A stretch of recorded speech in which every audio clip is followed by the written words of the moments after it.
இயேசு கிறிஸ்துவில் எனக்கு பிரியமான சகோதர சகோதரிகளே, இன்று திரு அவையால் நமக்கு கொடுக்கப்பட்டிருக்கின்ற நற்செய்தியிலே தொழுநோயால் பாதிக்கப்பட்ட ஒரு மனிதனை இயேசு குணப்படுத்துகின்றார். தொழுநோய் அன்றைய காலகட்டத்திலே தீர்க்க முடியாத ஒரு நோய். தொழுநோயால் பாதிக்கப்பட்டவர்கள் அவர்களுடைய இல்லங்களிலும் ஊர்களிலும் ஏற்றுக்கொள்ளப்பட மாட்டார்கள். அதை போன்று தொழுநோயால் பாதிக்கப்பட்டவர்களுக்கென்று ஒரு இடம் ஒதுக்கப்பட்டிருக்கும். அந்த இடத்தில்தான் அவர்கள் வாழ வேண்டும். காரணம், இது ஒரு தொற்று நோயாக கருதப்பட்டது. அவர்கள் தங்களுடைய குடும்பத்தோரோடு சேர முடியாது, சமூகத்தோடும் அவர்களுக்கு பங்கு இருக்காது.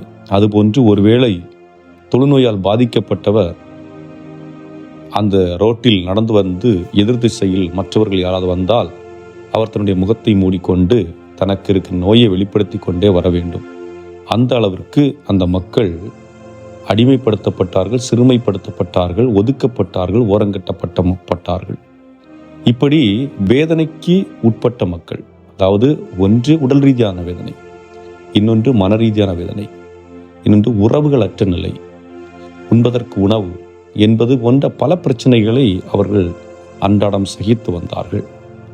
இப்படிப்பட்ட நிலையிலே ஒரு மனிதர், தொழுநோயால் பாதிக்கப்பட்டவர், இயேசுவை அணுகி, இயேசு ஆண்டவரே எனக்கு உடனடியாக கொடும் என்று கேட்கவில்லை. ஏன்னா இன்னைக்கு நம்ம வீடுகளில் பல வாய்ப்புகள் இருக்கும், நிறைய கடவுள் கொடுத்துருப்பாரு. இருந்தாலும் ஆண்டவர் எனக்கு அது வேணும், இது வேணும், அது வேணும் அப்படின்னு சொல்லிட்டு கேட்டுக்கிட்டே இருப்போம். ஏன்னா எது கிடைத்தாலும் திருப்தி அடைவதில்லை. அப்படி இருக்கும்போது சந்தோஷம் இருக்குமா? இருக்காது. அந்த அடிப்படையில் பார்க்கும் பொழுது இந்த தொழுநோயாளி ஆண்டவர்கிட்ட கேட்கிறார், ஆண்டவரே நீர் விரும்பினால் என்னை குணப்படுத்த முடியும், நீர் விரும்பினால் செய்யும். அப்போ ஆண்டவரிடம் அவர் தன்னை அர்ப்பணித்து விட்டு என்ன சொல்றார், ஆண்டவரே இது என்னுடைய விருப்பம், எனக்கு விருப்பம் இருந்தாலும் உமக்கு விருப்பம் இருந்தால் செய்யும் ஆண்டவரே, உன்னால் முடியும் என்ற நம்பிக்கை எனக்கு இருக்கிறது என்று அவன் தன்னுடைய வார்த்தையால் இயேசுவிடம் வெளிப்படுத்துகின்றான். அந்த வார்த்தையை கேட்ட ஆண்டவர் இயேசு கிறிஸ்து என்ன சொல்லுகின்றார், உனக்கு நம்பிக்கை இருந்தால் நீ நலமடைவாய். நீ நலமடைவாய் நம்புறியா? அவர் என்ன சொல்ற, நம்புறேன், அப்ப நீ குணமடைவாய். ஆக இங்கே ஒருவனுடைய நம்பிக்கை அவனை குணப்படுத்துவதை பார்க்கின்றோம். ஆழமான நம்பிக்கை, விசுவாசம் இன்று நம்மிடம் பல நேரங்களில் இருப்பதில்லை.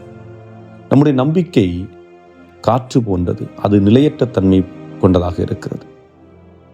ஏனென்றால் நம்மிடம் பொறுமை இல்லை. எதை ஒன்றை அடைய வேண்டும் என்றாலும் பொறுமை தேவை. பொறுமையற்ற நிலையில் நாம் எதையும் அடைந்து விட முடியாது.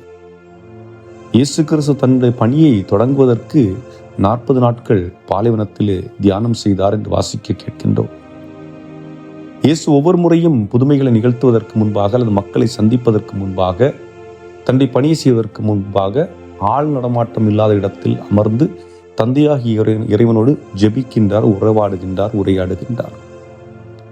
இதுபோன்ற இந்த உறவு நிலை அவர் செய்கின்ற ஒரு செயலுக்கு அடிப்படையாக அமைகின்றது. அப்படி என்றால் பொறுமை, நிதானம் இவைகள் இருந்தால்தான் ஒரு வெற்றியை அடைய முடியும் என்பதை நாம் தெள்ளத் தெளிவாக இயேசுடைய இந்த செயல் மூலம் நாம் கண்டறிய முடிகிறது. அன்பார்ந்தவர்களே, நம்முடைய வாழ்க்கையில் பல நேரங்களிலே நமக்கு தொழுநோய் இல்லை என்றாலும் மனதளவிலும் உடலளவிலும் நாம் தொழுநோய் கொண்டவர்கள் போல் வாழ்கின்றோம். பல நேரங்களிலே நாம் மற்றவர்களிடமிருந்து ஒதுங்கி இருப்பதற்கு அல்லது உறவுகளை வெட்டி விடுகின்ற செயலை செய்து கொண்டிருக்கின்றோம். உறவுகள் வேண்டாம், எனக்கு இருக்கின்ற 1-2 உறவுகள் போதும், மற்றவரோடு நான் உறவு வைத்துக் கொள்ள மாட்டேன் என்று நீங்கள் இந்த சமூகத்தில் இருக்கின்ற மற்ற மனிதர்களை விட்டு விலகி இருக்கின்ற பொழுதே நீங்களும் ஒரு விதத்திலே நோயாளியாக தான் இருக்கின்றீர்கள். அதே போன்று அகத்திலே நம்முடைய உறவை சுருக்குகின்ற பொழுது நாம் எதிர்பார்க்கின்ற பல விடயங்கள் நமக்கு கிடைப்பதில்லை. காரணம், ஒவ்வொரு மனிதனுக்கும் ஆசைகள் இருக்கும், ஒவ்வொரு மனிதனுக்கும் தேவைகள் இருக்கும், ஒவ்வொரு மனிதனும் விருப்பம் இருக்கும். ஆனால் ஒவ்வொன்றும் வெவ்வேறாக இருக்கும்.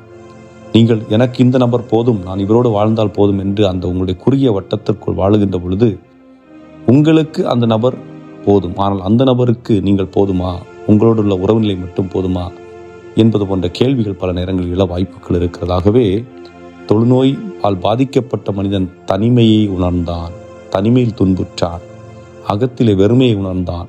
அந்த வெறுமையும் அந்த தனிமையும் இன்று நம்மில் பலர் வாழ்ந்து கொண்டிருக்கின்றோம். இல்லை என்று சொல்ல முடியுமா? எத்தனை மனிதர்கள் நாம் மகிழ்ச்சியாக வாழ்ந்து கொண்டிருக்கின்றோம் என்பதை எண்ணி பார்த்தவர்களாக இந்த நாள் ஆண்டவர் கரத்தில் ஒப்புக் கொடுப்போம். என்றும் வாழும் இல்லாமல் இறைவா, உம் அன்பையும் அரவணைப்பையும் ஆசீர்வாதத்தையும் நாங்கள் நிரம்ப பெற்று மகிழ்வுடன் வாழவும், இந்த தொழுநோயாளி எந்த அளவிற்கு உம் மீது ஆழ்ந்த நம்பிக்கை கொண்டிருந்தாரோ அத்தகைய நம்பிக்கை எங்களுடைய வாழ்வில் நாங்கள் கொண்டிருக்கும் வேண்டிய அருளையும் ஆற்றலையும் எங்களுக்கு நிறைவாக தந்தருள எங்கள் ஆண்டவராகிய கிறிஸ்து வழியாக மன்றாடுகின்றோம். ஆமேன்.